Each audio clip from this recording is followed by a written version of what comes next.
आज हम जानेंगे इंडिया की सबसे प्रेस्टिजियस सिविल सर्विसेज के बीच के डिफरेंस के बारे में। चाहे वो आईएएस हो, चाहे वो आईपीएस हो, सबके बीच का डिफरेंस, उनकी ड्यूटीज, उसके फीचर्स जानेंगे। तो चलिए स्टार्ट करते हैं।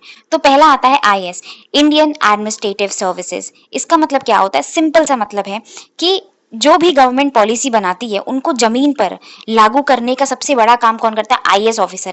इसीलिए इनको एक एडमिनिस्ट्रेटिव बैकबोन की तरह देखा जाता है। इनके मेन फीचर्स क्या हैं? पॉलिसी इंप्लीमेंटेशन, अगेन मैंने आपको बताया। तो इसका एग्जांपल ले लेते हैं। अगर कोई सरकारी स्कीम है, एजुकेशन स्कीम है मान लीजिए, तो उसको लागू करना है बेसिकली, तो एक आईएएस ऑफिसर इंश्योर करेगा कि स्कूल तक इसका फायदा हो। फिर आता है डिस्ट्रिक्ट एडमिनिस्ट्रेशन। तो डिस्ट्रिक्ट में सबसे बड़ा एडमिनिस्ट्रेटिव ऑफिसर अक्सर डिस्ट्रिक्ट कलेक्टर या डिस्ट्रिक्ट मजिस्ट्रेट डीएम होता है, जो आईएएस ऑफिसर ही होता है ऑब्वियसली।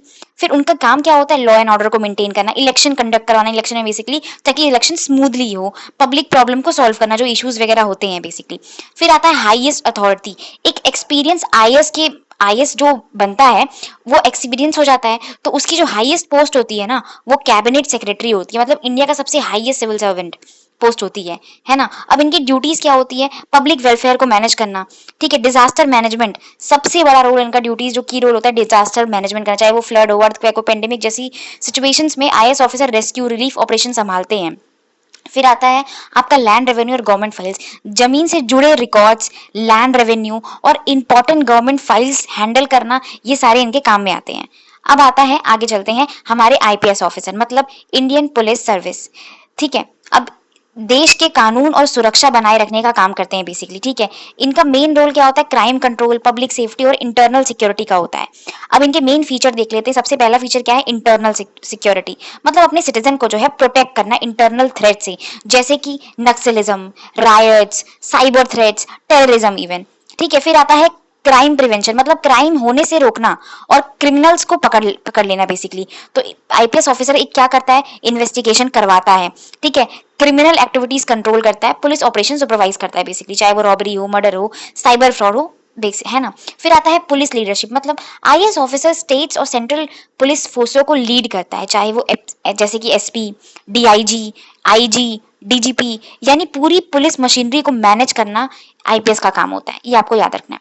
इनकी ड्यूटीज क्या होती है? मेंटेनिंग पब्लिक ऑर्डर, इजी है ना, समझ में आ जाएगा, ठीक है। टेररिज्म और साइबर क्राइम के खिलाफ ऑपरेशन चलाना, है ना। फिर आता है आपका कि एक्सपीरियंस आईपीएस ऑफिसर्स बड़ी एजेंसी को लीड कर सकते हैं, जैसे कि सीबीआई में आप देखते हैं ना, जो ऑफिसर्स होते हैं वो जनरली है ना आईपीएस ऑफिसर्स ही होते हैं। आपके आईबी में जो होते हैं, इंटरनल इंटेलिजेंस ब्यूरो जो होता है, उसमें भी वही होते हैं। रॉ में भी आपके यही होते हैं, ठीक है, देख लेना आप। फिर आगे चलते हैं और देखते हैं आईएफएस और आईएफओएस का मतलब क्या। देखो आईएफएस, देखो आईएएस, आईपीएस और आईएफओएस मतलब फॉरेस्ट सर्विसेज, ये तीनों ऑल इंडिया सर्विसेज में आते हैं, बट फॉरेन सर्विसेज नहीं आते हैं, ठीक है, ये याद रखना है आपको। तो हम पहले किसके बारे में जानते हैं? हम पहले आईएफएस, ये दोनों को साथ में ही पढ़ते हैं। तो ये है इंडियन फॉरेन सर्विसेज और ये है इंडियन फॉरेस्ट यहाँ पे एफओ लिख जाता है, फॉरेस्ट सर्विसेज। दोनों के काम अलग अलग फील्ड्स में होते हैं। तो आईएफएस का देख लेते हैं। तो आईएफएस ऑफिसर भारत को इंटरनेशनल लेवल पर रिप्रेजेंट करते हैं, यानी दूसरे देश के साथ इंडिया का रिलेशन संभालते हैं, दूसरे देश और इंटरनेशनल ऑर्गेनाइजेशन के साथ संभालते हैं, जैसे कि यूएसए, यूके, जापान, उसके देशों में इंडियन एम्बेसी में काम करना, यूएन जैसी ऑर्गेनाइजेशन में इंडिया को रिप्रेजेंट करना, ये सारे काम है बेसिकली। ये इंडिया के ग्लोबल रिप्रेजेंटेटिव होते हैं। आईएफएस ऑफिसर काम क्या करते हैं? देखो एम्बेसीज मैंने बताया, हाई कमीशन अलग अलग आपके इंटरनेशनल उसमें जाते हैं। फिर आपके फॉरेन मिनिस्ट्री में जाते हैं, जैसे कि आप एस जयशंकर को देखते हैं, है ना, जो हमारे करंट ऑनरेबल फॉरेन मिनिस्टर है बेसिकली, वो भी, ठीक है। फिर आते एक्सटर्नल मिनिस्टर बेसिकली। आगे चलते हैं। फिर आता है हमारा Indian forest services.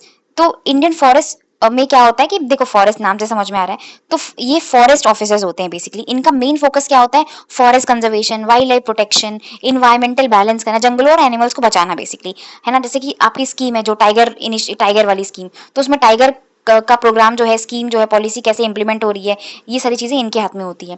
National park management करना, इलीगल जो ट्री कटिंग हो रहा है उसको मैनेज करना। तो आईएफएस ऑफिसर काम क्या करते हैं? यही इन्वायरमेंटल मिनिस्ट्रीज के थ्रू काम करते हैं, वाइल्ड लाइफ सेंचुरी मेंटेन करते हैं, ठीक है। तो आईएफएस ऑफिसर नेचर और वाइल्ड लाइफ के गार्डन होते हैं, ये आपको याद रखना है, बहुत अच्छा लाइन है, इसको आप मेंस में भी यूज कर सकते हो। फिर आगे चलते हैं। देखिए ये क्विक कंपैरिजन है, देख लेते हैं हम क्या क्या चीजें हैं। देखो आईएएस का मेनली जो प्राइमरी लो एडमिनिस्ट्रेशन, आईपीएस का लॉ एंड ऑर्डर है ना, आईएफएस का फॉरेन रिलेशन, आईएफएस का कंजर्वेशन। अब इनके जो यूनिफॉर्म होते हैं, आपने कभी किसी आईएएस, जो हमारे टीना दाबी है, अलग अलग आईएफएस आईएएस ऑफिसर को आपने देखा हो कोई ऐसा पहनते हैं कोई यूनिफॉर्म? नहीं, उनका फॉर्मल सिविलियन यूनिफॉर्म रहता है। आईपीएस का खाकी है ना, फिर आईएफएस का बिजनेस फॉर्मल, जैसे कि जो इंटरनेशनल कोर्ट में हम देखते हैं कोट पैंट पहन के जाते हैं ना, इवन जो लड़कियां भी होती हैं जो विमेन रिप्रेजेंटेटिव, वो भी पहन के जाती हैं, आपने देखा होगा। फिर आता है आईएफएस, इनका खाकी रहता है यूनिफॉर्म। अब ये आईएएस जो है डिस्ट्रिक्ट या स्टेट में बेसिकली काम करते हैं, आईपीएस जो है वो पुलिस एडमिनिस्ट्रेशन में सिर्फ इनका रहता है रोल। आईएफएस का इंटरनेशनल लेवल पे ग्लोबल रिप्रेजेंटेटिव, आईएफएस का हमारा फॉरेस्ट और वाइल्ड लाइफ। अब देखो पब्लिक इंटरेक्शन सबसे ज्यादा किसका होगा तुम बताओ, है ना, डिस्ट्रिक्ट लेवल पे जो काम कर रहा है उसका होगा ना। फिर आईपीएस का भी हाई रहता है ऑब्वियसली। आईएफएस का तो कम होता है क्योंकि देश के बाहर ही रहना रहता है इनको मोस्टली। और आईएफएस का होता है आपका रूरल लेवल पे। ये देखो ऑल इंडिया सर्विसेज मैंने पहले बताया ही, ये भी। और हमारा ये सेंट्रल सर्विसेज में आता है, ऑल इंडिया में नहीं आता, और ये भी। ठीक है, तो देखो यहाँ पे लिखा हुआ है कितना अच्छा कोड कि service to the nation comes in many forms. तो आप हर किसी फॉर्म में सर्विस कर सकते हैं नेशन की, चाहे वो आईपीएस के, आईएएस की, या किसी भी फॉर्म में। सो आई होप कि आपको इन सब के बीच का डिफरेंस समझ में आ गया हो। So if you really like the video, please like, share and subscribe our channel.